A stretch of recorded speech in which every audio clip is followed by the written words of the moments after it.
फतेहगढ़ थाना क्षेत्र के विष्णुपुरा में महिला के साथ हुई अमानवीय मारपीट के मामले में हिंदू समाज की महिलाओं ने कलेक्ट्रेट पहुंचकर ज्ञापन दिया। क्रॉस एफआईआर समाप्त करने और थाना प्रभारी के खिलाफ कार्रवाई की मांग की। हिंदू महिला समाज की ओर से ज्ञापन देने वाली महिलाओं ने आशा किरण कौर, नगरपालिका अध्यक्ष सविता अरविंद गुप्ता, भाजपा की कई पदाधिकारी मौजूद थीं। विष्णुपुरा की घटना को बेहद निंदनीय बताया। महिलाओं ने फतेहगढ़ थाना प्रभारी की कार्यप्रणाली को गलत ठहराते हुए उनके खिलाफ सख्त कार्रवाई करने और मामले में दर्ज की गई क्रॉस एफआईआर को ख़त्म करने का आवेदन दिया।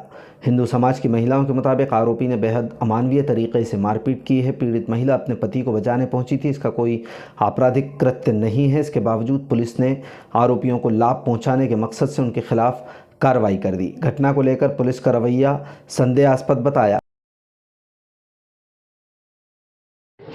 आज सुबह जैसा कि विदित हुआ, वीडियो वायरल हो रहा था और उस वीडियो में एक महिला को एक व्यक्ति सड़क पर घसीट कर पीट रहा है और उसकी छाती पर बैठकर उसको घुटने से टॉर्चर कर रहा है। मतलब उसके, मैं सीधे से कहूँ तो प्राइवेट पार्ट पर दबाव दे रहा है, ऐसा मुझे दिखाई दिया।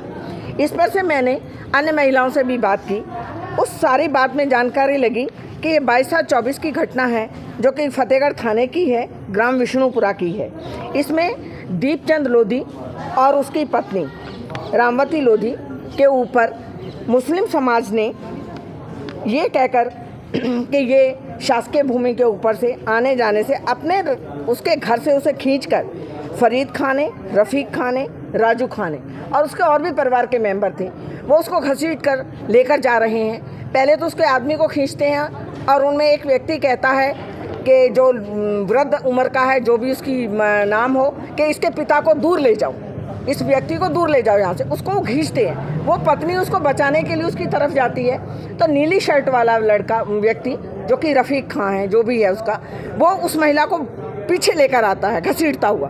फिर वो महिला उससे छूटने की कोशिश करती है, छूटने की कोशिश कर रही है वीडियो में, तो फिर उसको वो गिरा देता है। जाहिर है कि एक पुरुष महिला को गिरा सकता है, उसको गिरा देता है और उसकी छाती पर बैठ जाता है। उसकी चिल्लाने की आवाज़ें आती हैं और अपने घुटने से उसके प्राइवेट पार्ट को दबा रहा है, हाथों से उसे मार रहा है और वो चिल्ला रही है। फिर उसके ही परिवार की, मुस्लिम परिवार की एक लड़की आती है वहाँ पर। उसके हाथ में एक धागा या रस्सी जैसी चीज़ है जिसको वो गले से बांधती है।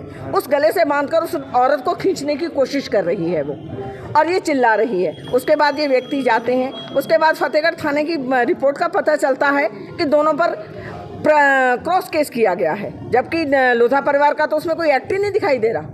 कहीं से कहीं तक कोई आवाज़ नहीं। शासकीय थी। यह बात सही है कि वह भूमि शासकीय है, पर शासकीय भूमि पर मैं भी खड़ी हूँ, आप भी खड़े हैं। आप मुंह से बात कर सकते हैं। क्या महिला को इस प्रकार से उसको नग्न अवस्था में कर सार्वजनिक स्थल पर उसकी अश्लीलता करना, उसकी अस्मिता को लुटाना, पर उसको बेइज्जत करना, ये कहाँ का काम है? आप लोगों को क्या मांग? हमारी यह मांग है, एक तो लोधा परिवार पर इन्होंने जो क्रॉस प्रकरण दर्ज किया वो बिल्कुल ही गलत है।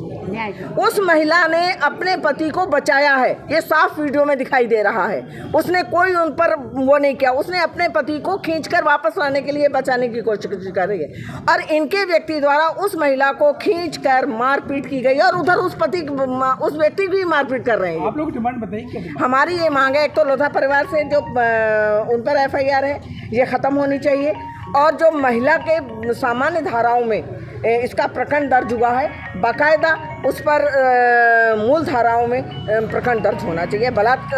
उस पर गलत हरासमेंट महिला के अंग प्रत्यंग से किया गया है, उन्हीं धाराओं में उसके ऊपर एफआईआर दर्ज होना। मांग पूरी नहीं की जाती तो आगे फिर से सारा हिंदू समाज की महिलाएं हम धरना करेंगे। महिलाओं पर हो रहे अत्याचार के संबंध में शासन प्रशासन से आप क्या कहना चाहेंगे? मैं महिलाओं के हो रहे शासन प्रशासन से ये कहना चाहूँगी कि इस प्रकार सार्वजनिक स्थल पर भी अगर महिला, कोई कहता है ना किसी के घर पर, सार्वजनिक सड़क पर महिला पिट रही है, सब दिखाई दे रहा है, तब भी शासन प्रशासन उनके हित में अगर कार्य नहीं करता है तो जो असामाजिक तत्व हैं समाज के, वो तो महिला बेटियों को कहीं निकलने ही नहीं देंगे, उनको अपनी बात कहने ही नहीं देंगे।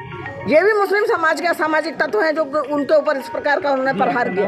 मेरा नाम आशा किरण कौर है। इस संबंध में आप फतेहगढ़ थाना प्रभारी के विषय में एसपी से मिलेंगे? बिल्कुल मिलेंगे, हम मिलेंगे। हमने ज्ञापन भी इसी आधार पर मुख्यमंत्री जी को दिया और उसमें लिखा है ज्ञापन में कि उसके थाना प्रभारी पर तत्काल प्रभाव से कार्रवाई की जाए।